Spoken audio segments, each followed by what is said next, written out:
வாக்குத்தத்தம். துன்ப நேரத்தில் நீங்கள் என்னை நோக்கி கூப்பிடுங்க, நான் உங்களை பாதுகாப்பேன். நீங்கள் என்ன மேன்மைப்படுத்துவீங்க. அப்போ நம்ம என்ன செய்யணும்னா ஆண்டவரை மகிமைப்படுத்த வேண்டும், அவரை கூப்பிட வேண்டும். எப்படி நம்ம அவரை கூப்பிடுறது அப்படிங்கிறதற்கு ஆண்டவர் அருமையான ஒரு வார்த்தை சொல்கிறார் பாருங்க. எழுந்து ஒளி வீசு, உன் ஒளி தோன்றி உள்ளது, ஆண்டவரின் மாட்சி உன்மேல் உதித்துள்ளதுன்னு சொல்லிட்டு ஏசியா 60:1 சொல்கிறாரு. ஏன் அந்த ஒளி உங்கள் மேலே இருக்குது, அது உங்களுக்குள்ளே இல்லை அப்படிங்கிற ஒரு கேள்வி வரலாம்.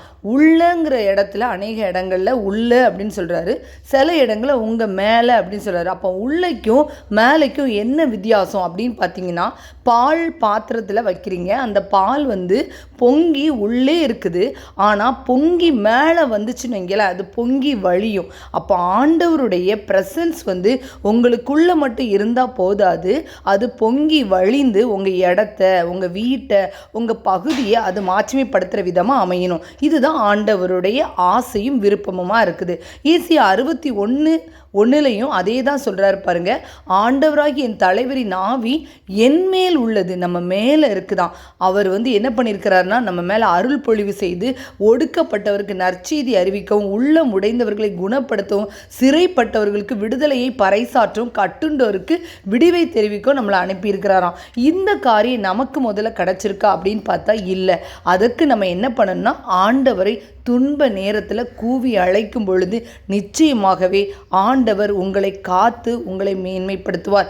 அவரை நீங்கள் மேன்மைப்படுத்தும் பொழுது அவர் உங்களை காக்கிறதோடு மட்டுமல்லாமல் உங்களை மேன்மைப்படுத்தவும் செய்வார். அப்போது இந்த காரியம் எப்படி உங்கள் வாழ்க்கையில் நடக்கும் அப்படின்னா, அவருடைய அருள் உங்களுக்குள்ளே பொழியப்படும் பொழுது உங்கள் வாழ்க்கையில் என்னென்ன ஒடுக்கம் இருக்கோ அதெல்லாம் மாறும். அதுக்கப்புறம் என்ன செய்வீங்க தெரியுமா, ஆண்டவருடைய நற்செய்திங்க அறிவிப்பீங்க.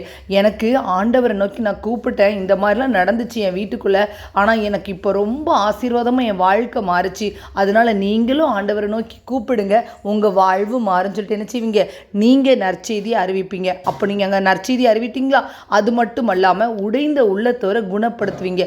உங்கள் வாக்கு மற்றவங்களை குணப்படுத்தும்.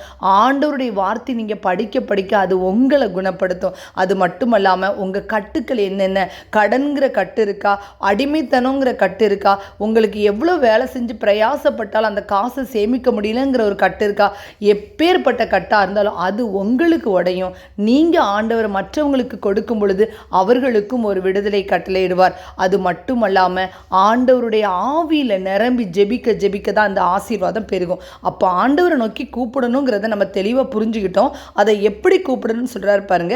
1 கொரிந்தியர் 14:14 அதாவது அந்நிய பாஷையினாலே விண்ணப்பம் பண்ணினால் என் ஆவி விண்ணப்பமே பண்ணுமே அன்றி என்னுடைய கருத்து பயனற்றதாக இருக்கும். அநேக நேரங்களில் நம்மளை அநேகம் பேர் சொல்லியிருப்பாங்க, கருத்தாக ஜெபம் பண்ணுங்க. நிச்சயமாக கருத்தாக ஜெபம் பண்ணணும், கூடியிருக்கும்போது ஜெபிக்கிறோம். ஆனால் அதை விட ஆவியில் ஜெபிக்கும் பொழுது கருத்தாக ஜெபம் பண்ணிங்கன்னா கொஞ்சம் நேரத்துக்குள்ள டயர்டாகி அந்த கருத்து, அதாவது பர்டிகுலர் ஒரு ப்ரேயர் பாயிண்ட்டு நீங்கள் அப்படியே நிப்பாட்டிடுவீங்க. ஆனால் ஆவியில் நிரம்பி ஜெபிக்கும் பொழுது அது அப்படியே கண்டினியூ ஆகிட்டே போகும். அப்போ துன்ப வேலையில் நீங்கள் எப்படி கூப்பிடணும்னு சொல்கிறாரு தெரியுமா, ஆவியில் நிரம்பி. முதலாவது உங்களுக்கு ஆவியானவருடைய அபிஷேகத்துக்காக ஜெபம் பண்ணுங்க. உங்களுக்கு கிடைக்கலன்னா அல்லேலூயா தொடர்ந்து சொல்லிக்கொண்டே இருங்க. நிச்சயமாகவே ஆண்டவர் வாஞ்சியுள்ளவர்கள் மேலே அவருடைய தண்ணீரை ஊற்றுவார். உங்கள் வாழ்வு மாறும், உங்களுடைய கட்டுக்கள் உடைக்கப்படும், நீங்கள் ஆசீர்வாதத்தை காண்பதற்கான பாதைகள் திறக்கப்படும். உங்கள் தேவன் உங்களோடு கூட இருந்து சகலத்தை மாற்றி உங்கள் துன்ப வேளையிலிருந்து உங்களை விடுவித்து காத்து அவரை மேன்மைப்படுத்தின உங்களை அவர் மேன்மைப்படுத்துவார். God bless you.